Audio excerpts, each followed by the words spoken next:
통일맘이 간다 네 번째 시간입니다. 오늘 녹음하고 있는 12월 27일인데요. 오늘은 특별히 한 해를 돌아보면서 그동안 있었던 중요한 사건들을 돌아볼 겸 유코리아 뉴스 통일맘이 간다가 뽑은 10대 뉴스를 한번 선정해보는 시간을 가지려고 합니다. 스튜디오에는 유코리아 뉴스 김성원 기자 그리고 범영수 기자 나와 계십니다. 어서 오세요. 네, 안녕하십니까. 안녕하세요. 네, 우리가 오늘 10대 뉴스를 선정하려고 하는데요. 마음속에 1, 2, 3 그 순위를 매기신 뉴스거리가 있으시죠? 네, 그렇습니다. 네, 그래요. 우리 마음속에 서로 생각하는 1, 2, 3 이 그 뉴스가 무엇인지 참 궁금한데요. 한번 돌아가면서 1위 뉴스를 이야기하고 또 첨가해서 좀 이야기를 좀 하고 하면서 오늘 진행을 했으면 좋겠습니다. 오늘 이렇게 나오셨지만 사실 뭐 유코리아 뉴스 기사뿐만 아니라 올 한 해 있었던 다양한 기사들을 좀 체크해보고 오셨을 텐데 제가 뭐 디테일한 걸 요구하진 않겠습니다. 뭐 검색어 1위는 어떤 뉴스였고 뭐 그런 내용들은 여쭤보지 않겠고 다분히 주관적인 평가에 의한 기준에 의한 선정된 뉴스 제목을 좀 나눠보는 시간을 갖기로 하겠습니다. 이 뭐지 극본 없이 네. 각본 없이 진행을 하려니까 굉장히 좀 어색한데요. 잘 하시는데요. 우리가 서로 좀 적응해가는 시간으로 삼아야 될 것 같아요. 네. 그렇죠? 네. 먼저 제가 뽑은 올 한 해 있었던 가장 핫한 뉴스 넘버 1 발표하겠습니다. 네.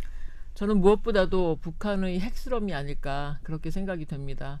여러분 뭐 다 수긍에 가시죠. 제가 먼저 선점한 것 같아서 좀 죄송하기도 한데 왜 그랬냐면 북한의 그 핵실험 일지를 돌아보면 사실 2006년에 1차 핵실험이 있은 후에 2009년 이명박 정부 때 2차 핵실험이 있었고 2013년 박근혜 정부가 출범하기 바로 직전에 2월 12일 날 또 3차 핵실험이 있었습니다. 그리고 나서 연이어서 2016년 올 한 해 1월 6일 날 그 4차 핵실험이 있었고 또 9월 9일 5차 핵실험이 강행이 된 겁니다. 그래서 사실 뭐 여러 가지 다양한 측면을 볼 수 있겠지만 이 북한의 핵실험이 북한뿐만 아니라 또 남한뿐만 아니라 전 세계를 이렇게 굉장히 크게 뒤흔들어 놓은 측면이 있거든요. 그래서 저는 연초부터 감행한 이 북한의 핵실험이 올 한 해에 여러 가지 사건들을 연쇄적으로 발생시킨 그 주 요인이 아니었을까 그렇게 생각을 해서 뽑았습니다. 여러분 네. 어떻게 생각하세요?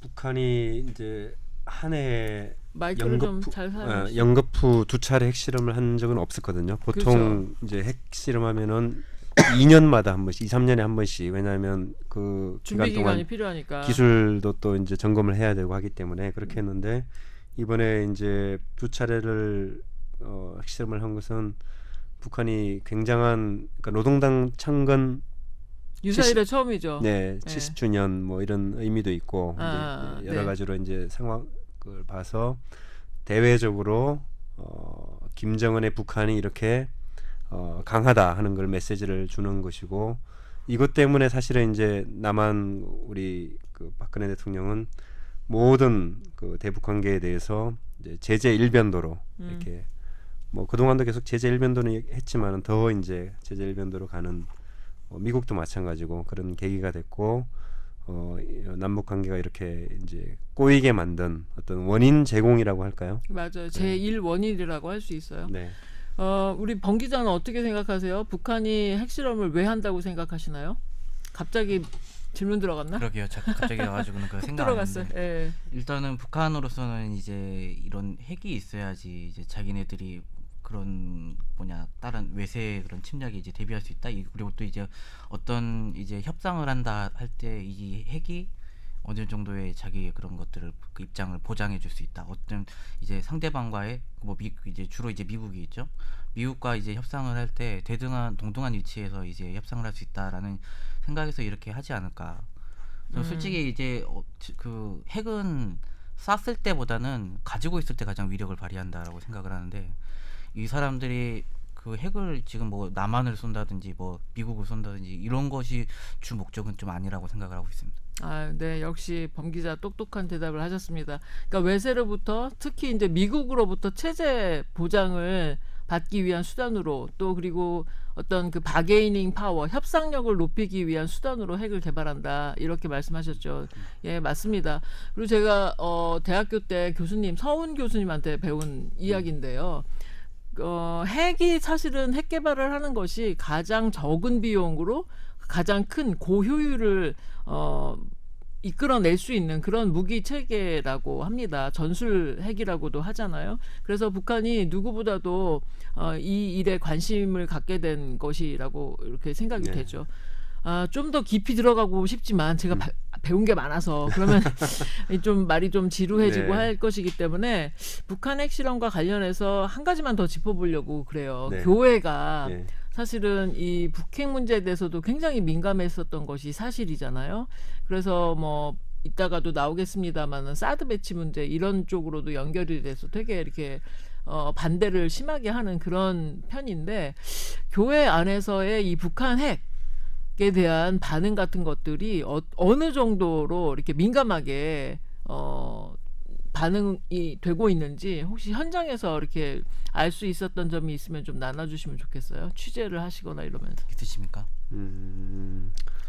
저는 이제 북한 핵에 대한 직접적인 반응보다는 네. 이제 북한 핵에 대해서 우리 정부가 사드 배치라고 하는 어떤 그런 대응을 했잖아요. 사드 배치가 이제 많은 전문가들은 북한 핵을 실제적으로 그 막을 수 없는 그런 무기이고 반면에 중국이나 러시아 같은 주변 사드 얘기는 국들만 조금 있다가 북한 핵에 대해서 왜 민감하게 교회가 반응하는가.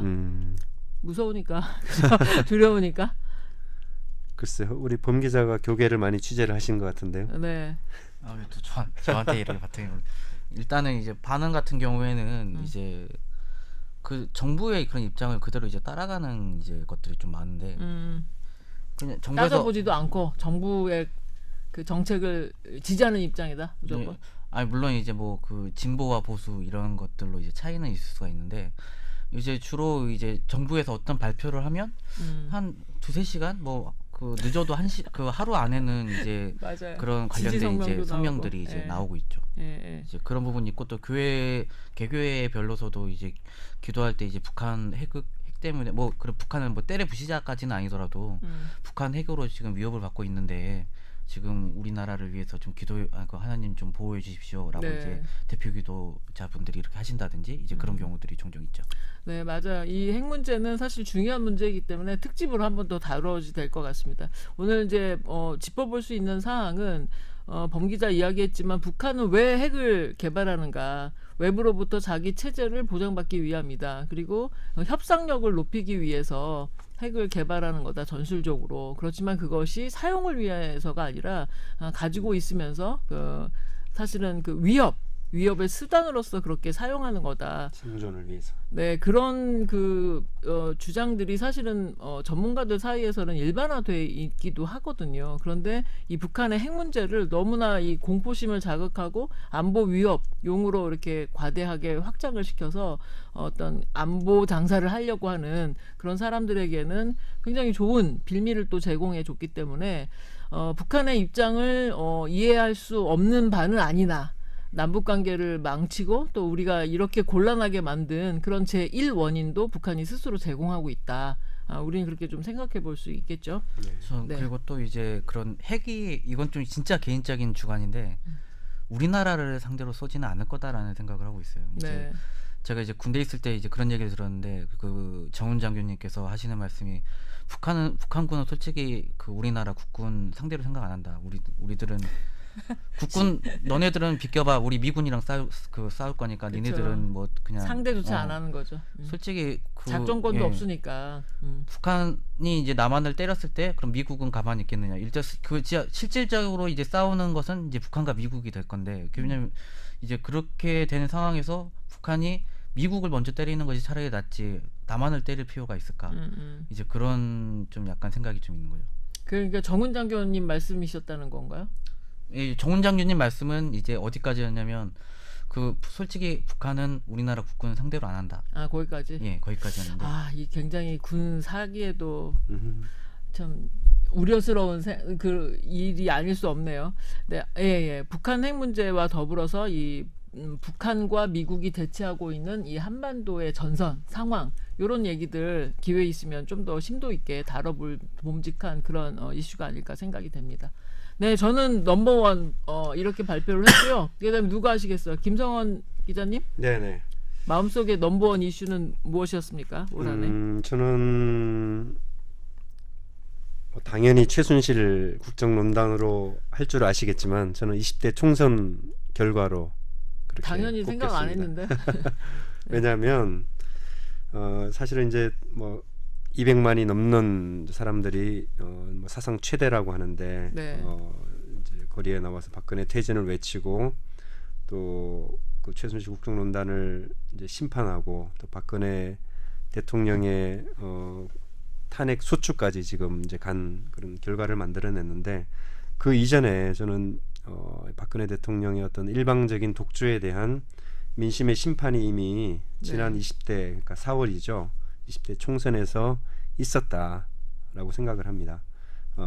왜냐하면 그 전부터 이제 계속해서 그 남북 관계만 보더라도 국민들은 북한과의 대화 또 교류 이런 걸 원하고 있는데 대통령은 대화 교류 쪽은 아예 문을 닫아 걸고 계속 대북 제재만 외쳤습니다. 네. 그 대북 제재 그리고 북한의 변화 내지는 북한의 뭐 붕괴, 통일 이런 식으로 이제 몰아갔는데 결국 그것이 이제 민심이 폭발한 것이고 아무도 예상하지 못한 그런 그 여소야대 정국을 만들었고 그 결과가 지금 지금 뭐 국정조사 보면은 우리 야당 의원들 활약이 대단하잖아요. 근데 그런 자신감이 결국 이런 어떤 여소야대 그 심판으로 시작된 거기서 만들어진 것이고 결국 그런 민심들이 결집을 해서 이런 어떤 그 대통령 탄핵이라고 하는 역사적인 결과를 만든 것이 아닌가. 그 올해 사자성어 교수 신문에서 본 올해 사자성어 아시죠? 그러니까 2016년 사자성어. 예, 2016년. 뭐였었죠? 참 의미심장하다고 생각하는데요. 네. 군주민수 그러니까 임금은 군주민주. 배고 백성은 물이다. 그러니까 이 민수. 물은 배를 띄울 수도 있지만 생각나네요. 배를 뒤엎을 수도 있다. 네, 이제 맞아요. 그런 뜻인데 네. 아주 우리나라 지금 2016년의 상황을 예견이라도 잘 대변하고 한 듯이, 있는 예, 그런 사자성어를 의미가 아닌가 연출해놓고 생각이 듭니다. 네, 군주 민수였다. 예, 예. 네.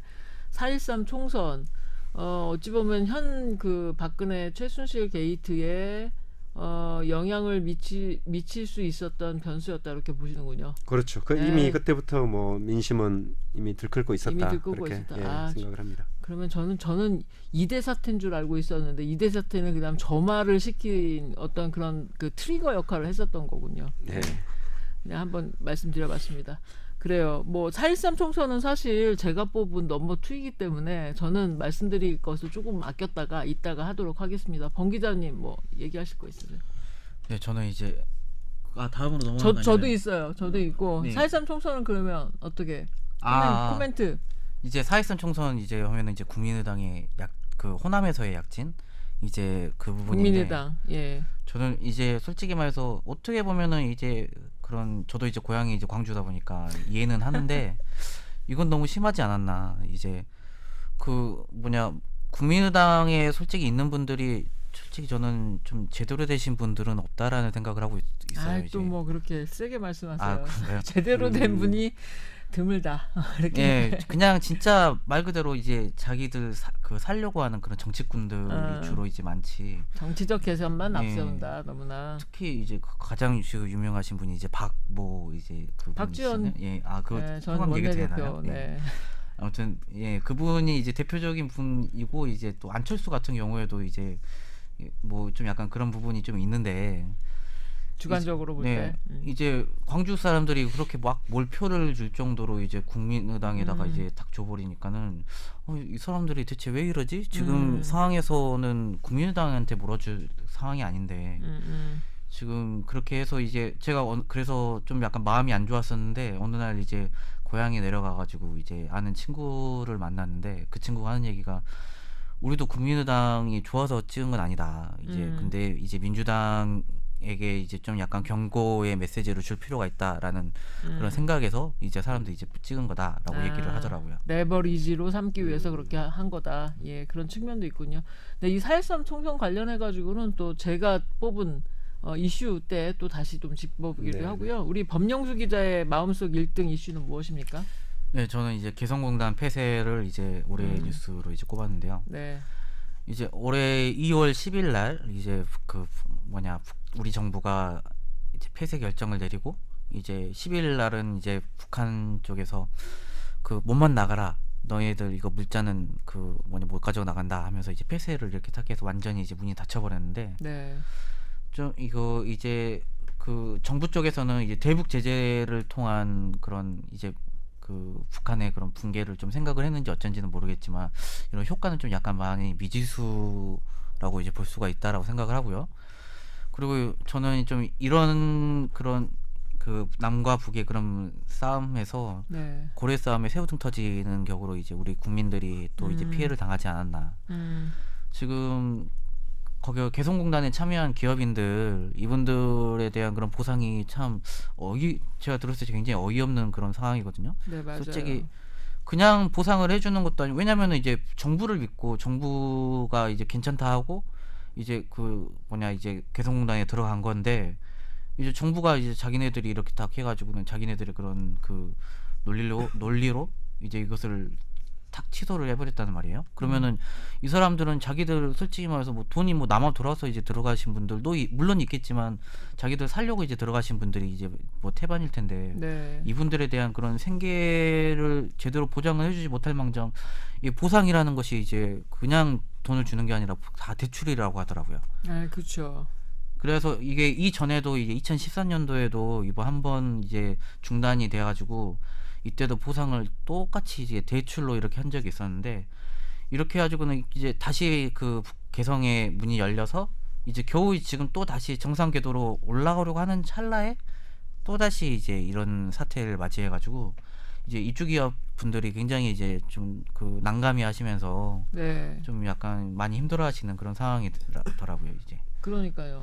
그 개성공단 입주업체들 저 회장들 많이 만나봤지만 아쉽다고 정부를 비판을 하는 게 사전에 미리 뭐 알려주기라도 했으면 물건을 다 이렇게 빼올 수 있었는데 너무나 급속하게 하루아침에 결정을 해버리니까 물건 만들어 놓고도 가져올 수 없었다. 그런 안타까운 심정을 토로를 많이 하시더라고요. 게다가 그때가 이제 구정 때 갑자기 이렇게 결정을 내린 거라서 네. 이제 통일부가 이제 구정을 앞두고 예, 통일부가 10일 날 이제 그런 입주 기업들을 모았대요. 그래가지고는 우리 폐쇄할 거다라고 얘기를 이렇게 했다고는 하는데 실질적으로 이제 이날 이제 구정 뭐 그것 때문에 고향에 내려간 분들이 많아가지고 그 한 20여 보면 뭐 그 정도만 이제 모였다고 하더라고요. 그러니까 저는 말씀하세요. 그 개성공단 폐쇄를 이제 결정하는 그 절차적인 문제, 그러니까 그 결과는 뭐 엄청난 지금 국민들이 피해를 보고 있는데 네.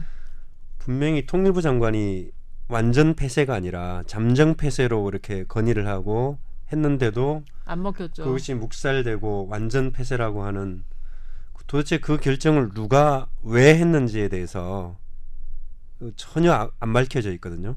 그러니까 통일부 장관도 반대를. 의문투성이었죠. 예. 그래서 네.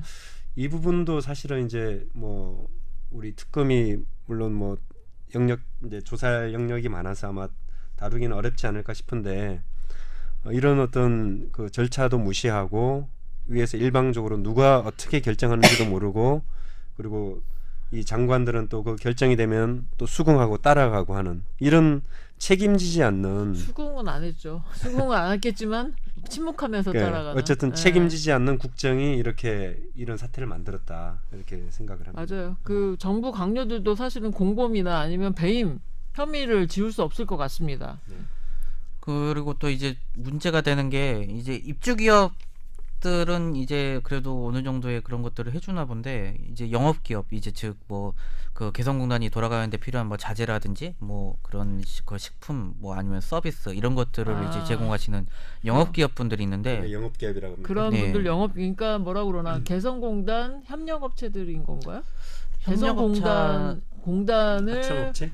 아니 하청은 아니고 개성공단이 운영될 수 있도록 입주 기업이라는 것은 이제 거기에 공장을 세워놓고 네. 어떤 것들을 하는 거고 네. 이제 그런 뭐냐 영업 기업은 이제 그런 것들을 지원하는 이제 그런 거라고 물론 이제 협력업체라고 이제 얘기할 수도 있긴 하겠는데 그러니까 제품 생산 과정에 협력을 한다는 거예요. 아니면 생산 과정이 아니라 그것을 판매? 그 위한 그 뭐냐 그 물품들 왜 그 물건을 만들려고 하면은 그거에 대한 그 뭔 자재가 네. 필요하잖아요.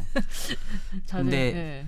이제 그런 것들을 납품한다거니 아니면은 이제 그 개성공단에서 이제 그 필요한 그런 그 이제 일을 하면서 이제 밥을 먹어야 되니까 이제 뭐 식자재라든지 뭐 이제 이런 것들을 이제 납품하시거나 아니면 뭐 여러 가지 뭐 그런 서비스 이런 것들을 하시는 분들이 있는데 네, 그런 분들 통칭해서 영업기업이다 네. 이렇게 말한 거죠. 근데 이제 그 기준이 이제 뭐냐 보상의 기준이 영업기업은 제외됐다기보다는 아무튼 기준이 입주기업에 맞춰져 가지고 영업기업 그걸 위한 그런 기준이 아니었다라는 거죠. 그래서 이제 보상 영업기업 같은 경우에는 보상을 받기가 굉장히 어려운 상황에 놓여 있다고 하는데 그 좀 전에 말씀드렸듯이 이제 10일 날 그 입주기업들을 이제 모았다고 했잖아요. 근데 여기에 영업기업들은 이제 배제가 됐다라고 해요. 그렇겠군요. 예. 그러니까 이분들은 그래서 그 뭐냐 자기네들이 이런저런 그런 그 활동들을 했다 사업들을 했다라는 것을 입증할 수 있는 자료들이 지금 다 북한에 있는 상황인데 이제 그것들을 가지고 나오지를 못하니까 그럴 기회를 이제 놓쳐버려서 이제 그 뭐냐 보상을 받으려도 우리가 어느 정도의 그런 손실이 있습니다라는 걸 하기 위한 그런 자료들이 필요한 거잖아요. 예. 근데 이런 것들 입증할 수가 없으니까는 이제 그 보상에서 이제 제외가 되는 사각지대가 되는군요. 네 그런 상황인 그러니까 거죠. 보상이라는 얘기를 계속 하셨지만 사실 보상도 아니고 이 엄밀하게 말해서는 보험금을 타는 거잖아요. 네. 그죠? 보험을 든 사람들만 또 탈 수밖에 없는 그런 상황이고 보험에 가입하지 않은 사람들은 그마저 길이 없고 이제 정부에서 네. 해준다는 것은 뭐 금리를 좀 작게 돈을 빌려주겠다 그렇죠. 이런 정도의 이야기인데 그 영업기업에 속하는 기업들은 그나마도 적용 대상이 아니기 때문에 힘들어진다. 굉장히 심각한데 최근에 범기자 이와 관련해서 유코리아 뉴스에 기사 올리셨죠. 네, 그렇습니다. 앞으로 더 좀 심층 추적 기사 좀 계속 써주시기 바랍니다. 참고로 그 개성공단 이제 기업도 문제지만 개성공단 입주기업 말고 남북 교류를 통해서 이제 사업을 했던 그 남북 경협 기업들이 있습니다. 한 네. 1,200곳 정도 된다고 하는데 1,200곳이요. 네, 이 기업들도 지금 그 서울 정부종합청사 앞에서 네. 100일째 겸용 지금 단식 기업. 농성을 하고 계시는데 네. 물론 돌아가면서 하시지만 지금 아마 이제 80 며칠째 지금 하고 계시는데 정부의 어떤 잘못된 정책 결정이 이렇게 수많은 국민들을 이 추운 겨울에 한 대로 내몰고 있는 이런 현실을 밥줄을 끊어버린 거예요. 그렇죠. 네. 그래서 말씀 잘하셨어요. 그러니까 123개 입주기업 플러스 영업기업 어느 몇 군데나 되나? 1,200곳 정도 된다고 그러니까 합니다. 경협기업이 1,200곳이고 네. 영업기업은 어느 정도나 될까요? 이것을 뭐 집계하는 데가 있을지 모르겠어요. 조사해 보면 굉장히 이것도 상당수가 될 텐데 그럼 120개 입주 기업의 협력 업체들도 있을 거 아니에요. 그렇죠. 협력 업체들도 있고 또 1,200개 그 경협 기업들도 이거 겹치는 부분도 있겠습니다만 거기에 플러스 영업 기업까지 하면 굉장히 많은 기업들이 고통을 받고 있는데 지금 여기에 대한 대책은 없거니와 아무도 책임지는 사람이 네. 없고 또 안타깝게도 국민들이 이 사실에 대해서 그렇게 많이 그 속 사정을 제대로 잘 알고 있는 상황도 아니란 말이죠. 여기에서 유코리아 뉴스에 소명이 저는 있다고 생각합니다. 우리 두 기자님들 그래도 저는 저 나름대로 이 문제에 대해서 개성공단 폐쇄로 인한 우리 기업들의 피해 실상 그리고 남북관계의 훼손 이런 부분들에 대해서 좀 계속적으로 주목하면서 기사를 좀 생산했으면 좋겠다는 생각이 듭니다. 네. 네, 그래서 시간이 되게 많이 흘렀어요. 1등 발표하고 나니까 시간이 이렇게 많이 흘렀는데 계속 이어서 점심 시간이네요. 밥 먹고 할 수는 없고 계속 이어서 그 넘버 2 이야기를 좀 해보도록 하겠습니다. 네, 그러면 넘버 1 이슈들에 대해서 우리가 짧게라도 짚어봤습니다. 북핵 실험, 개성공단 폐쇄, 그리고 4.13 총선. 4.13 총선은 사실 저의 넘버 2 이슈예요. 그래서 저부터 다시 또 돌아가 볼까요? 네. 네, 4.13 총선에서 어떤 부분을 저는 크게 봤냐면 여소야대를 만들어 주신 국민들의 현명한 선택 이런 것도 참 놀랄 만한 일이었었고 특별히 이번에는 시민 그 투표 개표 감시단이 대거 참여를 해서 이 투표 과정에 어떤 참여 그 뭐라 그러나 그 주권자로서 참여했었던 요 사건이 굉장히 뜻깊지 않았나 그렇게 생각이 됩니다. 그러니까 뭐 민주주의와 이 선거는 뗄래야 뗄 수 없이 굉장히 긴밀한 관계이고 지난 그 18대 대선에도 부정선거 이슈가 계속 문제 제기가 됐었잖아요. 뭐 그냥 의심되는 부분들이 아니라 국정원 개입했었던 정황은 밝혀진 바고 원세훈 국정원장이 실형도 받았고 그럼에도 불구하고 대법원에서는 18대 대선 무효 소송을 진행하지 않고 있는 그런 상황이고 또 한간에는 51.6% 이 고정의 어떤 그 득표율이 이건 굉장히 비정상적이다. 그래서 전산 조작 그런 의혹들도 끊임없이 제기되었었는데 그런 영향인지 참 시민 그 사회단체 또 시민 개인들이 굉장히 이번 4.13 총선 과정에 관심을 가지고 참여했었잖아요. 그 결과가 또 여소야대 그렇게 결과도 나타났었는데 사실 총선 전에는 새누리당이 뭐 월등하게 180석으로 이길 거다. 왜냐하면 분당이 돼버렸으니까 그렇게 생각하는 면도 있었고 또 여론조사가 하나도 안 맞았어요. 그죠? 다 그런 여론조사를 발표했었고 그런데 뚜껑을 열어보니까 이렇게 역전돼 있었던 모습을 우리가 살펴볼 수 있었습니다. 그래서 저는 공명선거 시민 네트워크 이렇게 구성을 해가지고 이 4.13 총선 개표 찬관 운동에 굉장히 깊숙이 관계를 했었는데요. 마치 90년대 초반에 우리 복음주의권 보수 기독교 단체들이 사회적 책임을 지기 위해서 이렇게 선거 공명정대한 선거를 하자라고 하는 캠페인을 벌였었는데 이 30년쯤이 지난 오늘날 다시 그런 운동을 하게 됐다는 것이 참 믿기지 않았었던 일입니다. 그래서 제 마음속에 넘버 2 올 한해 기록이 되는 이슈 로 제가 꼽게 된 것이죠. 뭐 4.13 총선 중요했었다는 것은 알고 우리 김 기자님은 또 넘버 1으로 이렇게 매기셨는데 뭐 각각 바라보는 측면은 다 다를 거예요. 그래서 4.13 총선 얘기 조금 좀 다양하게 하고 넘어가도 될 것 같습니다. 이게 이제 제가 19대 때랑 비교를 해보니까요. 19대 때 총선? 새누리당이 152석, 민주통합당 127석, 통합진보당 13석. 네, 통진당. 그러니까 완전히 새누리가 과반을 넘었죠. 근데 이제 20대 때는 새누리당이 122석, 더민주가 123, 그다음에 국민의당이 38석, 나머지 정의당, 뭐 무소속 이렇게 되는데 완전히 역전이 된 거예요 이게 19대랑 20대에서. 그러니까 야권 총 야권이 이제 과반수가 넘고 해보면. 그래서 이거 자체가 어떤 그러니까 5년 전에 비해서 이제 국민들이 완전히 그 5년 동안 지켜보면서 이제 아까 뭐 저기 군주 민수 얘기를 했지만 이 배를 뒤집은 것이다. 이게 바로 이거 자체가 혁명이었다. 그렇게 생각을 합니다. 뭐 범 기자는 4.13 총선과 관련해서 뭐 기독교계 그래도 많이 다니면서 취재를 하셨으니까 혹시 기억을 더듬어서 4.13 총선 직후 이 여소야대 정국이 나타나자 우리 한국교회 개신교 교회 목사님들은 어떤 반응을 보이셨나요? 혹시 기억해 보실 수 있으실까요?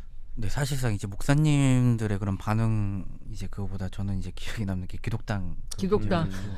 맞아요. 기독당도 출마했어요. 어떻게 됐죠? 기독당은 이제 떨어졌죠. 다행히 안 됐죠. 1% 못했잖아요. 누가 나왔죠 그때? 그때 그 누구냐 무슨 그 민주당 쪽에 어떤 그 의원 하나가 탈당해가지고는 이제 들어갔었고요. 기독당과 기독자유당이 있었어요. 그래서 기독교 출신 당이 이렇게 갈라서서 나와서 그나마 후보를 당선시키지 못했다 이런 얘기도 있었죠. 기독당도 분열이 됐네요. 저는 이제 사실상 저는 이제 쉬는 날이니까 이제 투표 날이 마음 편하게 아침 일찍 그 투표하고 나서 이제 이제 집에서 이제 잠을 청하고 이제 쉬고 있었는데 쉬고 있었습니다. 한 5시 정도? 5시인가 좀 약간 늦게 일어났는데 근데 이제 인터넷에서 막 보는데 기독당이 0석에서 2석이라고 이렇게 나오더라고요. 맞아 기억나요. 득표율이 그 정도 될 거다. 이제 비례대표로만 나왔는데 이 사람들이 그래가지고는 막 오씨 어떡하지 하면서 걱정이 돼가지고 왜 이제 걱정해요? 기독당 나오면 좋은 거지. 아무튼 이제 예, 예. 그래가지고는 이제 농담이었습니다. 그 국민일보 빌딩이었나 거기에서 이제 그걸 했어요. 그 개표 방송 예. 이제 그 사람들이 모여가지고 예. 그걸 봤는데 이제 거기를 이제 택시를 타고 이제 급하게 이제 갔죠. 음.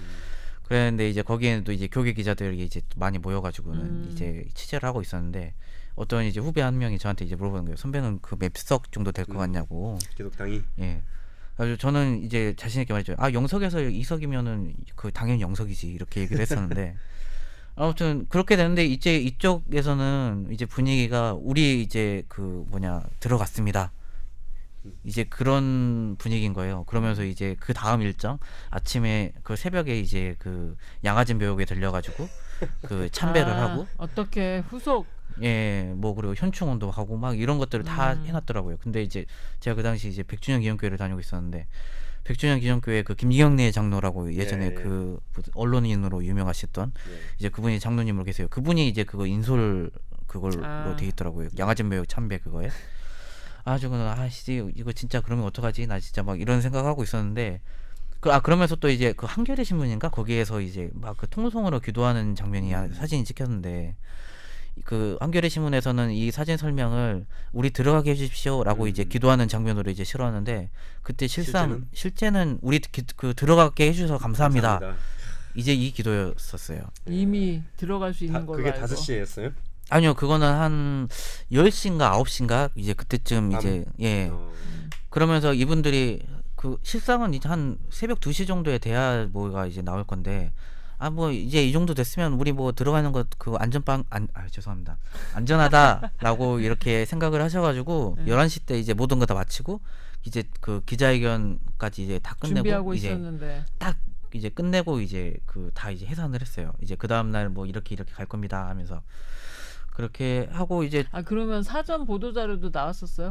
그 당시에? 사전 보도 자료까지는 아니었고 아니었고 이제 준비하는 기자회견만, 것을 예. 기자회견 준비하는 것을 알 수 있었다.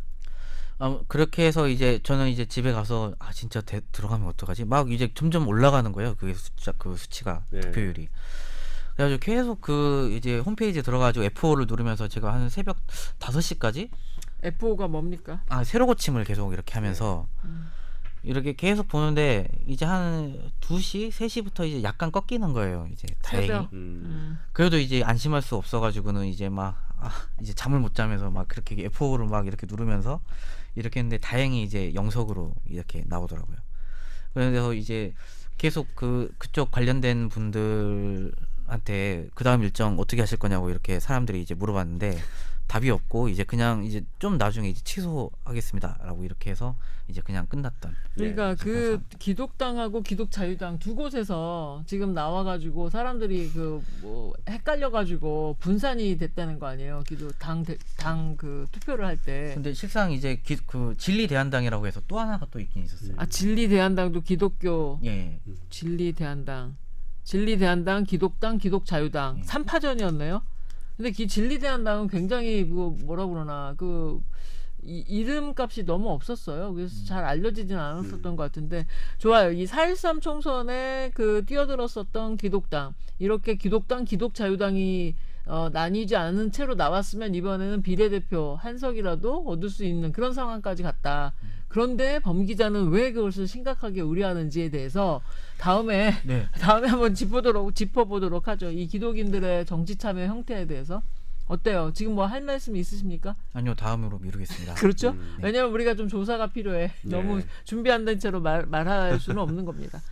네. 4.13 총선이 우리 저한테 넘버 2였었고 그 다음에 넘버 2 김 기자님께는 어떤 이슈였습니까? 저는 최순실 국정농단을 넘버 2였다. 꼽아야 될 것 같고요. 네. 이제 계속 뭐 최순실 얘기가 나와서 이제 우리 애가 초등학교 2학년인데 우리 애도 너무 잘 알더라고요. 최순실을 이제 아주 유명 인사가 됐어요. 네. 그 어제도 이제 국정조사를 구치소에 가서 이제 했잖아요. 근데 정호성 전 비서관이 최순실 씨가 대통령 연설문을 수정한 게 맞다 이렇게 이제 확인을 해줬고 그런데 이제 어제 최순실 씨는 그 비공개 이제 국정조사에서 나는 죄가 없다. 이렇게 또 항변을 했어요. 아, 국회의원들이 쫓아갔죠. 네네. 네. 그래서 연설문뿐만이 아니라 또 비선을 통한 그 어떤 고위직 임명 또 각종 사익을 챙기기 위한 이 재단 형성, 대기업 자금 모으고 또 여러 가지 이제 그 국정에 개입하고 이런 것들에 대해서 분명히 이제 비서관들이나 주변에서는 개입한 게 맞다 이렇게 확인을 하고 있는데도 본인은 죄가 없다 이렇게 이제 항변하고 있는데 이게 전형적으로 이제 확신범들의 예, 모습이죠. 자기가 죄인인 줄도 모르고 그만큼 마음껏 저는 국정을 농단했던 그런 사람의 단면이라고 생각을 하고요. 그리고 지금 뉴스에서 뭐 나왔었지만 개성공단 폐쇄라든지 사드 배치라든지 이런 것들이 결국 그 아까도 이제 통일부 장관의 어떤 잠정적인 그 개성공단 폐쇄 의견이 묵살되고 누구에 의해서 결정이 됐는지도 모르게 개성공단 완전 폐쇄가 나온 것 자체가 바로 이런 비선 실세를 대입하면은 정확하게 맞아떨어지는 퍼즐이 맞아 떨어지고 있다 그런 건데. 이런 예. 것들이 바로 우리 이 대한민국의 어떤 그 특히 남북 관계가 이렇게 시대와 그 반해서 이렇게 남북 관계가 긴장 국면으로 가는 것에 그 원인을 말해주고 있다 이렇게 생각을 합니다. 저는 이 박근혜 최순실 이 스캔들을 보면서 어떤 생각도 하냐면 사실은 이 박근혜 정권을 출범시킨 주범이 이명박 정권이란 말이에요. 네, 이명박 네. 정부가 박근혜 대통령을 당선시키기 위해서 그 심한 종북 논란을 일으켰고 김무성 대표 전 대표 같은 경우는 NLL 네네. 문제 이거 가지고 문재인 그 당시 후보에 대해서 굉장히 음해를 했었고 나중에 그 국가기록원에서 대통령 뭐라고 하나 회의록도 이렇게 열어보는 네. 그런 사태까지 갔잖아요. 네. 그래서 이 박근혜 대통령이 이런 인물이라는 것은 2012년 그 한나라당 경선 때 이미 다 밝혀졌던 사실입니다. 정두원 의원 지금 와서 얘기하고 있는데 그동안 참고 있었다는 것에 대해서 사실은 어떻게 면죄부를 줄 수 있을지가 저는 의문이거든요. 네. 그래서 박근혜 최순실이 그런 사람들이라는 것은 우리는 이제 알았지만 이미부터 알고 있었던 사람들에 의해서 정권이 다시 재창출됐었던 이 연결고리도 사실은 문제 삼아야 된다. 저는 그렇게 생각이 돼요. 네. 네. 그리고 또 한 가지는 그런 박근혜 대통령 만들기 한국교회 대형교회 목사님들이 굉장히 자발적으로 응원하고 나섰다는 점 그리고 아직까지도 박근혜 대통령을 위해서 무슨 호위무사처럼 그렇게 행하시고 계신 분들이 많은데 이 문제가 사실은 정말 우리가 제대로 직면해야 되는 문제는 아닌가 그렇게 생각을 합니다. 네. 그 맞습니다. 예. 뭐 굉장히 지금 현재 진행 중이고 사실은 이 어이없는 유사일에 이런 대통령을 만나본 적이 없기 때문에 이 참 뭐라 그러나 그 고통을 느낄 수 있는 그 역치를 이제는 막 벗어나기 시작하는 것 같아요. 그래서 정신을 차리고 이 탄핵 국면이 잘 수습이 되고 이후에 어떻게 우리가 이런 스캔들을 방지할 수 있는 시스템을 가동시킬 것인지 좀 집단 지성의 힘을 모아봐야지 된다 이렇게 생각을 하는데요. 네. 또 저는 예. 그 기독교계의 반응 이런 거 좀 짚어야 되지 않습니까? 맞습니다.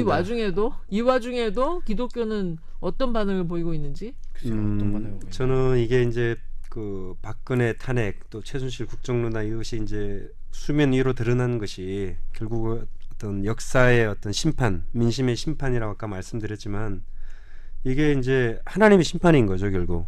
하나님께서 결국 이런 우리가 눈물로 기도 많이 했죠. 네, 많은 이제 이름 없는 기독교인들이 기도도 많이 하고 아파하고 이런 것들을 하나님이 외면하지 않으셨다. 네. 그래서 정말 감사하는 그런 이제 기독교인들이 많이 있는데 그럼에도 불구하고 일부 이제 대형교회 목사들이 뭐 박근혜 대통령 탄핵을 막아야 된다. 박근혜 대통령이 불쌍하다. 위에서 기도해야 나아가서 된다. 박근혜 대통령이 구원받도록 해야 된다. 최근에 기독교를 회심했다. 뭐 이런 주장까지 하면서 이 역사의 심판, 하나님의 심판을 이거는 이제 물타기 이미 하려고 심판을 하는 거죠. 해야 네. 그거는 심판을 당해야 되는 게 정의이고 이것을 물타기 하는 것은 저는 이거 하나님의 뜻에 역행한 그렇죠. 정말 하나님한테 벌 받을 짓이라고 성령을 생각합니다. 방해하는 죄에 네. 해당할까요? 너무 세게 말하나 우리가? 범 기자님은 어떻게 생각하십니까? 네, 이제 뭐 좀 이제가 접두사구나. 이제 하면서 발동을 거시는 것 같아요. 제가 말하시기 전에. 일본어 할 때도 안오 안어 이게 접두사처럼. 예. 그런데 말입니다. 이렇게. 저기 뭐냐 이런 부분에 있어서 네 그 뭔가 그 이런 나 그냥 왜 이제 그러지? 쓰세요. 네. 이제 하고 말하세요. 알겠습니다. 이제 그런 SNS 같은 경우에 이제 그런 음모론들을 자꾸만 퍼나르는 그런 것들이 굉장히 강하거든요. 어떤 음모론요? 뭐 지금 좀 전에 말씀하셨듯이 그 박근혜 대통령이 이제 회심했다. 회심했다. 근데 그 얘기는 사실은 최성규 목사님이 말씀하신 바예요. 최성규 목사님이 팩트인가요, 그게?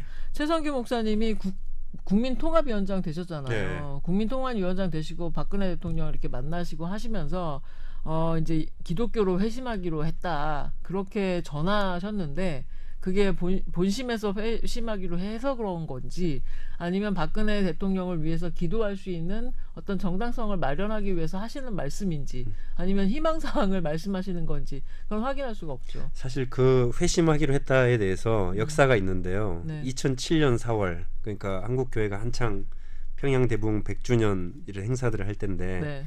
부천 그 실내체육관에서 그때 부천 지역 평양 대부흥 운동이 네네네. 그 행사가 있었는데 그때 홍제철 목사가 홍제철 목사님.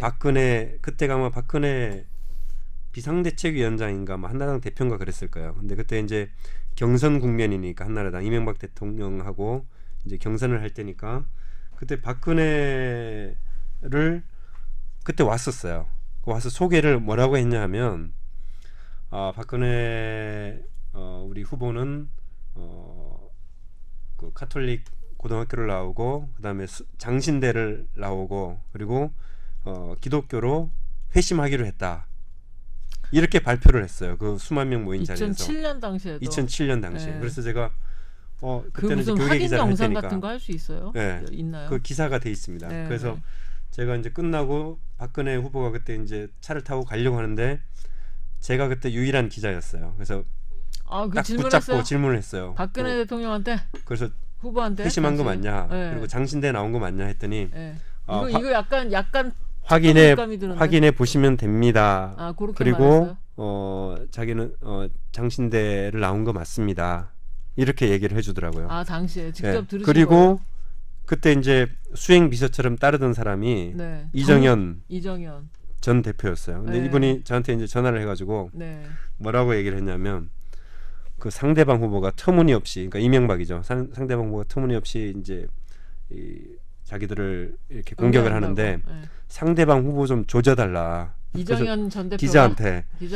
그래서 제가 기자한테 전화해서 상대방 후보를 조져달라고 말할 정도로 저렇게 인간 조금 문제가 있다. 이 이제 양반은 이렇게. KBS 본부장한테도 전화 거시잖아요. 옛날부터 그러셨군요. 그리고 또 하나 이제 중요한 게 제가 그래서 이종성 이제 박근혜 대통령이 그 장신대를 다녔다고 하는 때가 80년. 그때가 이종성 이제 지금 고인이신데 네. 이분이 이제 학장을 했었다 그래요. 그래서 제가 네네. 전화를 해서 이제 확인을 했는데 이분이 뭐라고 하시던가요? 기억을 하시냐면 자기 기억에 기독교학과 야간에 몇 개월 다녔던 것 같다. 이렇게 확인을 해주셨어요. 그렇군요. 네, 그 네. 현장에서 그 취재를 하셨었던 이 사실을 네. 다시 한번 좀 쓰세요. 그래서 네. 그때부터 기독교로 회심한다라고 그러게요. 했었는데 또 다시 그거를 울고먹네요 지금. 네. 아직도 그렇지 않고 있다. 네. 그 당시 저도 확인을 해봤습니다만 기독교 학과에 입학을 했는데 너무 성경 지식이 없고 들어왔었던 다른 학생들하고 준비되지 못한 상황에 들어왔기 때문에 이 수업을 따라갈 수가 없었다. 그래서 아마 포기했을 거다라고 증언하는 네. 같은 학교 출신의 목사님의 이야기도 네. 있었습니다.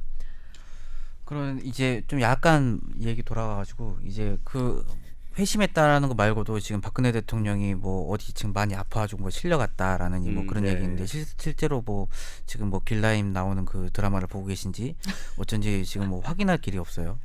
아무튼 그런 부분들 이미 다 봤겠지. 뭐 다시 그건 재방송 다시 원래 보기. 덕후들은 한 번만 보고 그러지 않습니다. 그런 거예요. 네, 그래서 네. 이것들이 계속 본인이 덕후인가 보죠. 네, 아무튼 계속 돌아보는 그런 것들이 이런 것들이 지금 뭔가 전략이 있어가지고는 계속 이게 돌아다니는 게 아닌가. 특히 이게 기독교 커뮤니티에서 굉장히 심하게 돌아다니거든요. 이거 보면은 막 기도해야 됩니다 하면서 막 이렇게 돼 있으면은 그냥 그거 볼 때마다 신뢰성이 막 떨어지고 막 믿음이 떨어질 정도로 지금 막 그런데 근데 기독교 그 목사님들이 권력과 이렇게 저도 이렇게도 쓰기 시작하네요. 이거 전염됐나 봐. 기독교 목사님들이 정부와 가까운 거리를 유지하기 시작한 것은 사실 오래된 일이거든요. 그 뿌리는 70년대고 반공주의를 표방한 박정희 정권과 반공주의의 그 교세 확장을 추동하셨던 그런 목사님들이 이해관계가 딱 맞아 떨어진 시점부터인데 이 또한 굉장히 중요한 이슈이고 또 기획을 해서라도 들여다봐야지 되는 문제이기 때문에 기독교인들과 정치인들의 커넥션 혹은 정권과의 커넥션 이 문제는 좀 더 준비된 모습으로 짚어보는 것이 어떨까 생각이 됩니다. 오늘 이 정도 정리하죠. 네. 그리고 4.13 총선 저는 넘버 2 이거였었고 최순실 국정농단 이 얘기하다가 범입니다. 네, 미안해 범영수 기자는 얘기했나요? 지금 얘기하다가 갑자기 줄을 놓쳐버렸어요. 얘기를 이제 해야 되는 거죠. 해야 네. 됩니다. 저는 이제 두 번째로 북한 식당 그 여점원 12명이 탈북한 이제 그 일에 대해서 이제 얘기를 하려고 하는데요. 네. 이제 이분들이 탈북을 했다라는 보도가 나온 게 이제 총선을 앞두고 여가지고 이제 북풍몰이다라는 그런 의견도 있었는데 우리가 지금까지 얘기했던 대로 그 결과는 굉장히 이제 미비했고요. 영향이 미비했다 이거죠. 예, 영향은 미비했고요. 그리고 이제 문제는 이분들이 자의로 탈북을 했느냐라는 건데 이제 이런 부분에서 그 보수 쪽에서는 뭐 당연한 거 아니냐 자유의 땅에 온 건데 이제 그렇게 얘기를 하는데 이제 민변이나 교회협 쪽에서는 이제 제가 이제 좀 약간 말을 좀 아껴야 될 것 같긴 한데 이분들은 이게 실제일까라는 그런 의문들을 좀 품으셔가지고 이거에 대해서 좀 약간 조사를 하려고 하시는 그런 움직임들이 있어요. 네. 그래가지고는 이런 부분에 있어서 이제 좀 전에 말씀드렸던 그 진리대한당에서는 이제 그 빨갱이다 하면서 그 교회협 그 건물 앞에서 이제 시위를 하시고 막 이제 그러는데 저는 이제 그분들 시위하는지 모르고 이제 막 그 사무실에서 막 일을 하다가 이제 저희 쪽 그때 당시 이제 그 회사의 대표님께서 굉장히 이제 극우 쪽 이셔가지고 이제 그 교회협을 반대하는 집회가 있대더라 가봐라 이렇게 하셔가지고 갔는데 이분들이 굉장히 저를 경계를 하시더라고요. 너 어디 기자냐 이러면서 이제 그 명함 내놔봐라. 아직 제가 그때 이제 들어간 지 얼마 안 돼가지고 명함이 없어가지고는 지금 명함 없고 지금 이제 범용수라는 기자다 이렇게 해가지고 그러면은 전화번호 대라 이렇게 해가지고는 이제 하는데 저도 이제 좀 약간 기분이 좀 상하잖아요. 그러면은 당신은 누군데 이렇게 하면서 좀 당신도 당신 누군지 신분을 알려달라. 신분을 말을 해야지 내가 뭐 그 해줄 거 아니야. 내가 아무렇게나 내 그 전화번호 알려줘 그러냐 이렇게 해가지고는 이제 좀 약간 문제가 좀 있었던 적이 있었는데 아무튼 그런 부분에 있어서 지금 솔직히 저는 좀 약간 그런 생각도 들어요. 지금 민변이랑 그 교회협 뭐 어느 정도 이해는 가는데 이 사람들이 너무 좀 앞장서서 하지는 말아줬으면 좋겠다. 그러니까 범 기자는 지금 남한행이 사실은 기획된 거다, 기획 탈북이다라고 주장하는 교회협과 인권센터, 민변 이쪽의 그 규정 이런 것들이 좀 섣불렀었다고 생각하시는 건가요? 섣불렀다기보다는 지금 상황에서 이분들이 이렇게 나오면은 분명히 또 이제 얘네들 빨갱이다라는 얘기가 나올 텐데. 아니 기획을 했다는 거는 우리 국정원이 기획을 해가지고 그 인솔을 하에 왔다라는 그런 주장 아니었나요? 네. 근데 왜 그게 빨갱이가 되는 거죠? 왜냐면은 이분들이 한 게 북한에서 지금 또 이제 그런 얘기를 하잖아요. 지금 납치한 거다. 납치당한 거다라고 네. 얘기하니까 이거 그러니까는 그런 북한의 주장들을 옹호하는 거다라는 걸로 이제 연결이 돼 버리는 거죠. 그래서 인권센터나 기독교 협의회 측의 이런 주장과 이런 방어가 빨갱이들의 주장하고 동일하다라고 진리와 대한당 뭐 그런 출신 쪽들이. 분들이 주장한다 이거죠. 네. 그리고 범 기자는 누구한테 그 뭐 전화번호를 그 진리 대한당 진리와 그 대한당. 그분인데 이 그분 그 흰색 좀 약간 더러운 그 흰색이면 솔직히 말해서 그 좀 조심히 덜어야 되는데 네. 굉장히 더럽더라고요. 흰색 옷을 입었는데 흰색 그 더럽혀졌어요. 흰색 그 나시를 입고 계신 분이었는데 흰색 나시. 그분이 좀 뭐냐 항상 그러는데지는 몰랐는데 나중에 들어보니까는 그 발 맨발을 그렇게 하고 다니신다 하더라고요. 옛날에 맨발의 할아버지 최춘선 할아버지가 있었다는 걸 알지만 그분이 나시 이제 입은 진리와 대한당 행동 대장 그분들이 사람들. 그 이제 사드 배치 이제 그것 때문에 그 성주 가가지고 이제 그 뭐냐 사드 배치 찬성해야 됩니다 하면서 이제 막 소리 지르면서 막 돌아다니셨나요? 그런 일도 하세요? 예. 이분들 혹시 어떤 곳으로부터 후원을 받고 계신지 한번 취재 좀 해볼 생각 없으세요? 뭔 다 그냥 파대는군요. 네, 알겠습니다. 잠깐 지금 뭐 좀 흘렀는데요. 북한 식당 여직원들의 남한행 총선을 앞두고 직전에 발생한 이런 북풍몰이의 어떤 일환이 아니었을까라고 의심이 되는 그런 사건이 사실상 그 총선에 크게 영향을 미치지는 못했던 것 같다. 네. 요 얘기이신 거죠. 예. 아직 이 얘기는 그러면 조사 중에 있는 겁니까? 지금 일단 이 종업원들은 언론 보도에 의하면은 네. 이미 이제 하나원을 다 나와가지고 네, 사회에 맞아요. 배치가 됐는데 네. 아직 정부가 이제 이 사람들이 어디 있는지를 안 알려주고 있답니다. 공개를 안 그래서 하니까. 전혀 이 사람들의 입장이 뭔지 이런 것들이 지금 안 알려지고 접촉이 있고, 가능하지 않다 이거죠. 예, 이미 하나원에 있을 때 이제 그 민변 그 변호사들이 접견을 요청했는데 네, 맞아요. 본인들이 원하지 안 않는다라는 명분으로 국정원에서 네. 그거를 이제 차단을 했고, 이것과 관련해서 이제 이 만약에 저는 그 종업원 12명이 탈북을 했다면은 굉장히 중요한 뉴스거든요, 사실은. 왜냐하면 상당히 신분이 좀 그래도 고위직 사람들이고 그 외국에서 이제 종업원을 할 정도면 이 사람들이 그것도 한두 명이 아니고 집단으로 12명이 탈북했다고 하는 것은 그만큼 북한 체제가 싫어서 이제 탈북을 했을 텐데, 네. 아니면 대북 제재가 뭐 힘겨워서 먹고 살기 힘들어서 탈북을 했을 텐데, 이 사람들은 당연히 이제 국정원, 제가 만약에 국정원이라면 딱 이렇게 선전 기자회견을 활동에 하는 거죠. 이렇게 북한 사용할 체제가 텐데 이렇게 억압을 했고 살기가 그런 일 힘들다라고 없었다. 하는 게 당연하거든요. 그쵸. 근데 일절 접근을 숨기고 지금 있어요, 오히려. 반대로 하고 있는 거죠. 음. 그리고 이제 지난 며칠 전에 그 황교안 우리 권한대행께서 네. 대정부 질문 답변 과정에서 최근에 직파 간첩 한 명을 네. 검거했다 이렇게 이제 얘기를 했어요. 근데 이것에 대해서 즉각적으로 우리 민변 소속의 이제 장경욱 변호사가 페이스북에 100% 이거는 조작 간첩이다. 왜냐하면 자기가 몇 번이나 접견을 요청했는데 이것도 접견을 차단을 했다고 해요. 그 직파 간첩이라고 예, 했었던 하는 기사가- 사람에 대해서. 그래서 이 지난번에 이제 유성 씨 사건도 그러고 네. 이 국정원이 이제 항상 뭔가 이렇게 자기들이 깨름칙하지 않은 것은 차단을 해요, 접견을. 그렇죠. 그래서 거기서 이제 계속 뭐 이제 조작을 하는 거죠. 조작을 해서 이제 그 발표를 하고 이렇게 하는데 결국 나중에는 이제 그것이 탄로나긴 하지만은, 그래서 이런 부분에 대해서 저는 우리 탈북민들에게 좀 권하고 싶은 게, 네. 탈북민들이 지금 뭐 단체들이 많은데 끊임없이 국정원은 탈북민들을 이용하려고 이용을 해서 정치적으로 이용하고 뭐 매수하고 이렇게 하는데, 더 이상은 이런 일이 없도록 탈북민들이 뭉쳐서 똘똘 뭉쳐가지고 이런 일이 생기면은 국정원을 고발하고, 누구보다도 변호사보다 먼저 가서 탈북 단체가 탈북 동포잖아요, 자기들한테는. 우리한테도 물론 동포지만 찾아가서 어려움이 뭔지 이렇게 상담해주고 도와주고, 그래서 다시는 이런 일이 이 땅에서 발붙이지 못하도록 이 최순실 국정단을 계기로 대한민국이 달라져야 되는데, 저는 달라져야 되는 것 중에 하나가 바로 이거라고 생각을 합니다. 그러니까 탈북민들이 사실은 이런 안보 이슈 아니면 뭐 간첩 이슈 네. 이런 데에 너무나 국정원에 의해서 이용당하고 손쉽게 그렇게 언제 팽당할지 모르는 그런 경우도 발생하고 있으니 탈북민들은 이 점을 잘 고려하셔서 네. 본인들의 입장과 입지를 좀 다져나가는 게 필요하다 이렇게 생각이 됩니다.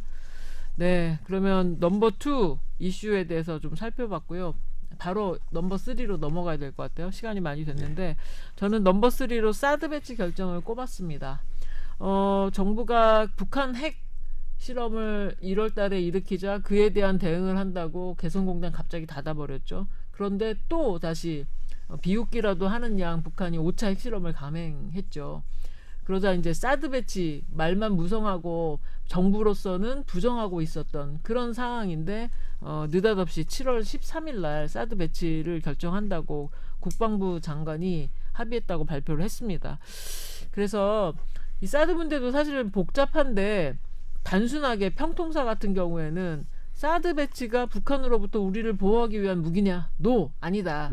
왜냐면 이렇게 총을 바로 눈앞에 대고 쏠 수 있는데 왜 공중으로 올려서 고고도 미사일을 잡기 위해서 쏘냐. 이건 100% 미국을 향하는 미사일을 방어하기 위한 시스템이고 그 얘기는 우리나라가 미사일 방어 체제 MD 체제에 편입하게 되는 문제이고 그 얘기는 또 한미일 삼각 동맹을 강화시키게 되는 문제이고 그 결과 중국과 러시아, 북한 옛날 냉전 시대 때 구축돼 있었던 그런 냉전 구도가 다시 한반도 상에 구축이 되는 그걸 좀 우려하는 거죠. 네, 네.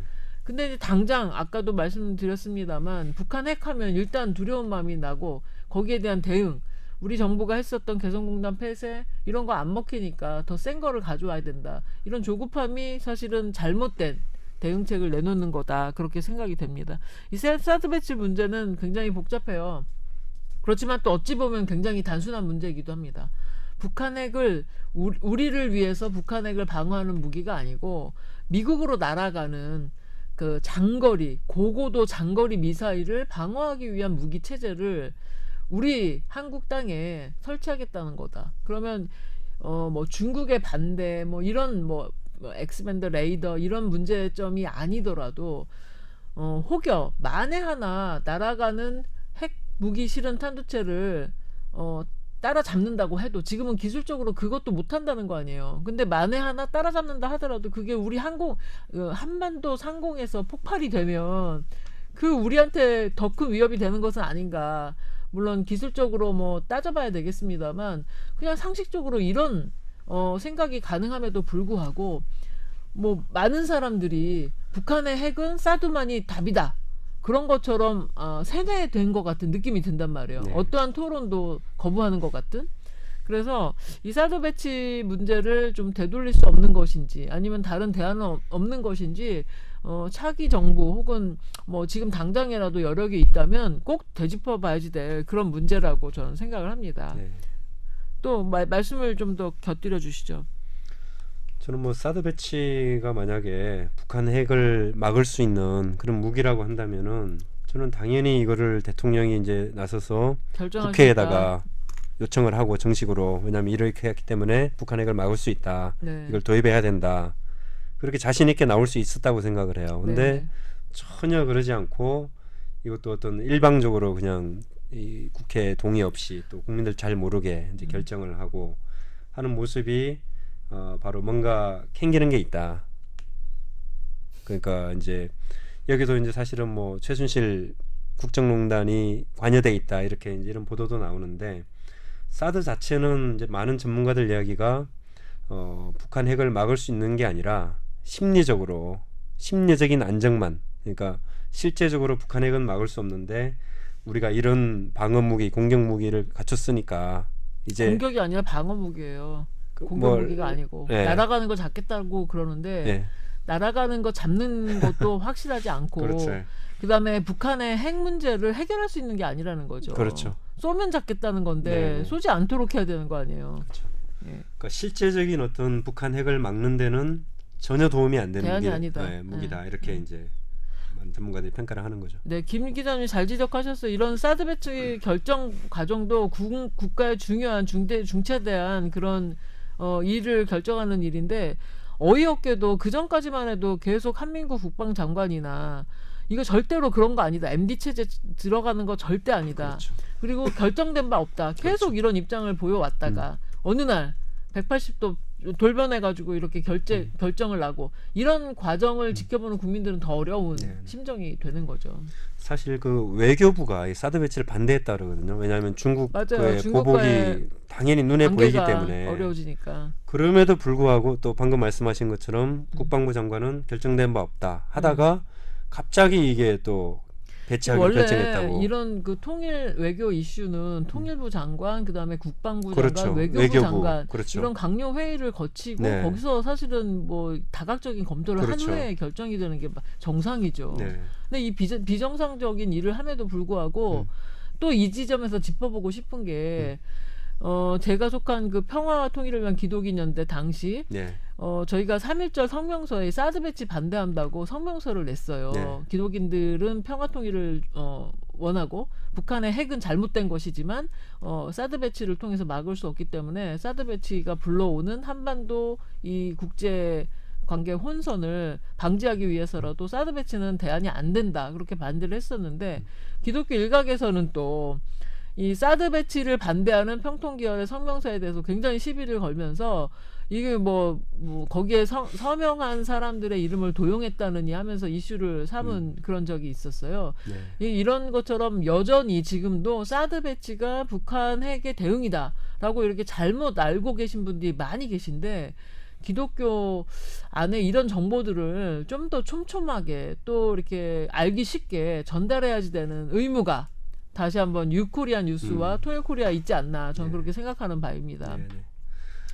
사실 사드 배치는 좀 너무 군사적이고 전문적이거든요. 일반인들이 알기가 이슈가 쉽지가 어렵죠. 않은데 예. 근데 이제 교계에서는 그러니까 한기총도 보면은 정부가 사드 배치하기로 발표한 날 바로 찬성 성명 정부 나왔어요. 성명이랑 주어만 틀리고 똑같이 냈어요. 그래서 저는 이런 참 무지한 참 교계가 이런 걱정입니다. 전문적인 내용들을 아무런 검토나 이런 생각 없이 역시 토론 과정이나 예. 미니 수련 과정 없이 정부 발표를 그대로 따라한다는 것은 저는 이 교계의 무지함을 정말 이거는 아니 이런 모습을 지켜보는 심각한 문제라고 국민들은 도대체 한국 교회의 사회적인 역할에 대해서 사회적 위상에 대해서 어떻게 바라보겠으며 그렇죠. 더군다나 젊은이들은 가뜩이나 캠퍼스에서 전도가 어려운 이런 상황인데 어른들이 이렇게 앞장서서 뭐라 그러나 조금 이렇게 이성적이지 못하고 또 합리적이지 못하고 성찰이 부족한 이런 대응들을 해나가는 모습을 보면서 과연 기독교가 이 시대의 어떤 구원의 방편으로 떠오를 수 있을지 저는 그 점이 가장 우려스럽습니다. 네. 자, 뭐 번기자 특별한 코멘트가 없으면 다음 이슈로 넘어갈까 하는데 어떻습니까? 딱 그러면 한마디만 하고 네네 짚을 걸 준비하고 계셨군요. 네, 네, 그렇습니다. 기대해 보겠습니다. 일단 이건 그냥 뭐 그렇게 중요한 건 아닐 수라고 할 수 있는데 처음에 이제 사드 배치가 구미 뭐 칠곡 이렇게 얘기 나왔던 맞아요. 네. 성주로 갔잖아요. 근데 이제 처음에 칠곡에서 막 엄청 막 그런 항의하는 그런 반대했죠. 집회를 많이 했었잖아요. 네.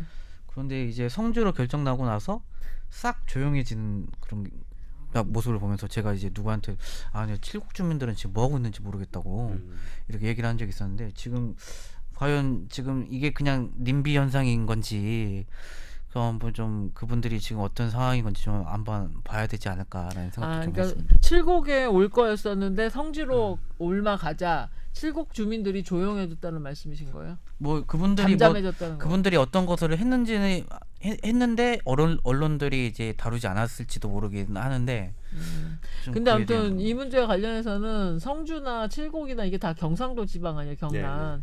근데 이 문제로 인해서 드디어 지역구도가 좀 타파되는 것은 아닌가 그런 얘기들도 많이 있었어요. 저는 그래서 구미에 꼭 돼야 된다라고 생각을 했었고요.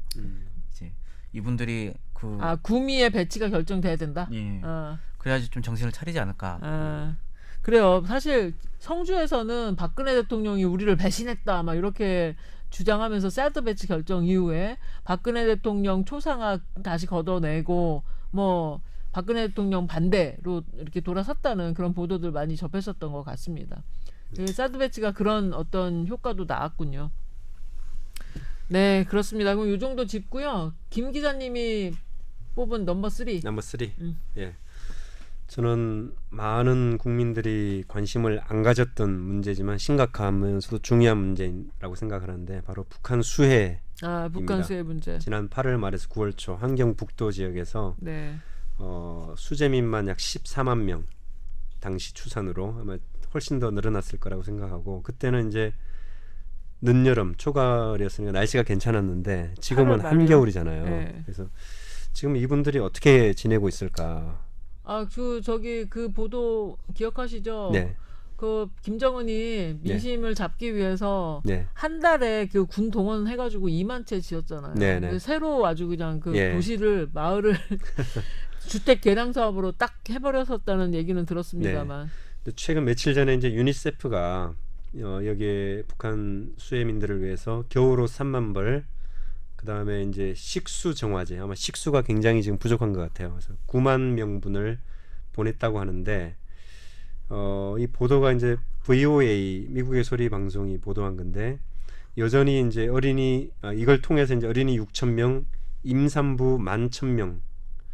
그러니까 어린이 6천 명, 임산부 11,000명이라고 하는 것은 그 외에 성인들로 하면은 사실 약 10만 몇십만 명까지 이제 가족까지 필요한 포함하면? 그런 상황이라고 네. 추산할 수가 있는데요.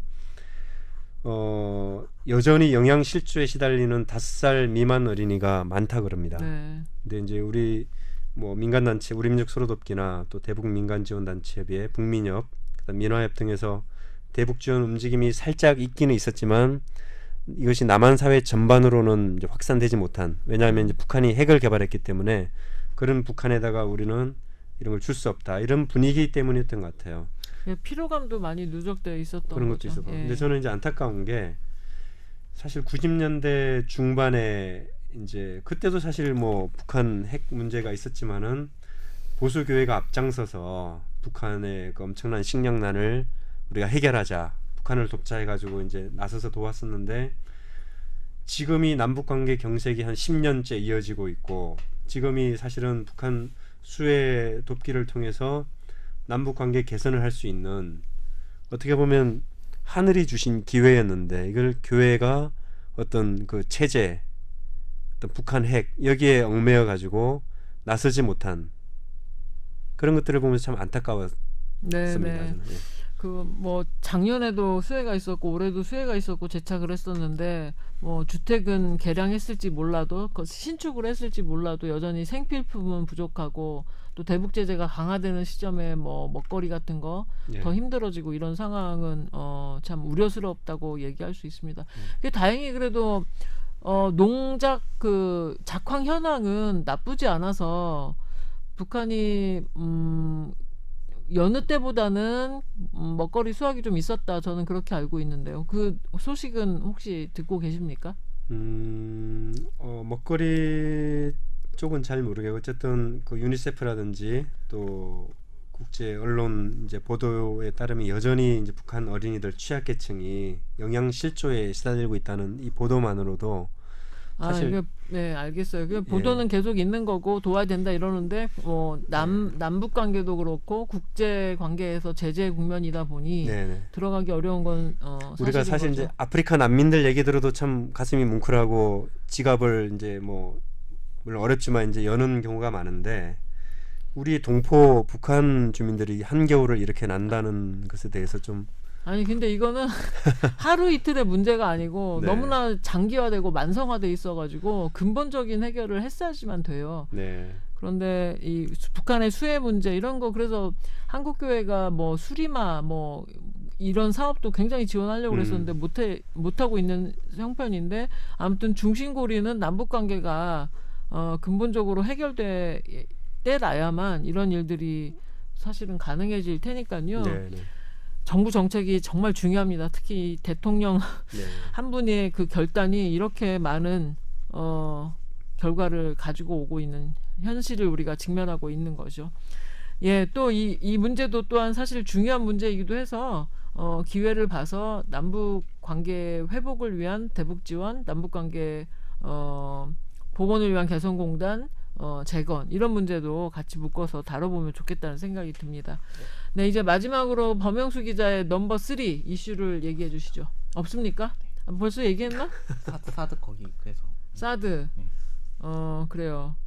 한번 짚어볼까 하면 제가 했었던 북한 핵실험, 그다음에 그 4.13 총선, 그다음에 개성공단 폐쇄, 저도 넘버2 4.13 총선에 있어서의 어떤 다른 시민 참여, 그다음에 북한 식당 여직원 남한행, 그리고 사드 배치 결정, 수혜, 그리고 사드 배치 결정에 대한 그 기독인들의 대응, 이것이 범영수 기자의 넘버3였나요?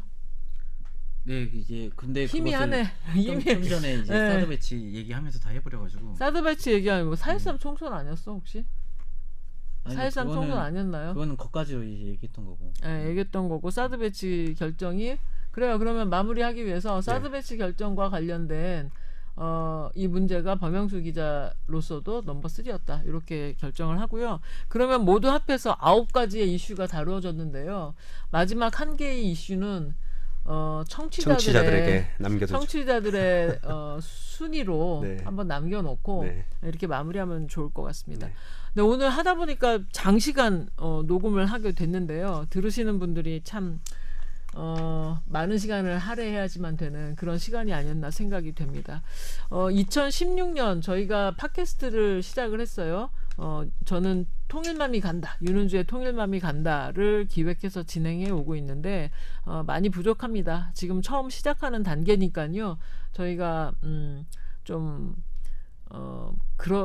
있음직한 모습을 보여드리지 못할지라도 꾸준하게 계속 노력을 하고 더 발전된 모습으로 청취자 여러분께 다가가기 위해서 노력하겠다라고 말씀을 드리면서 2017년 한 해는 좀 더 다른 환경 속에서 우리가 팟캐스트를 진행할 수 있으면 좋겠다.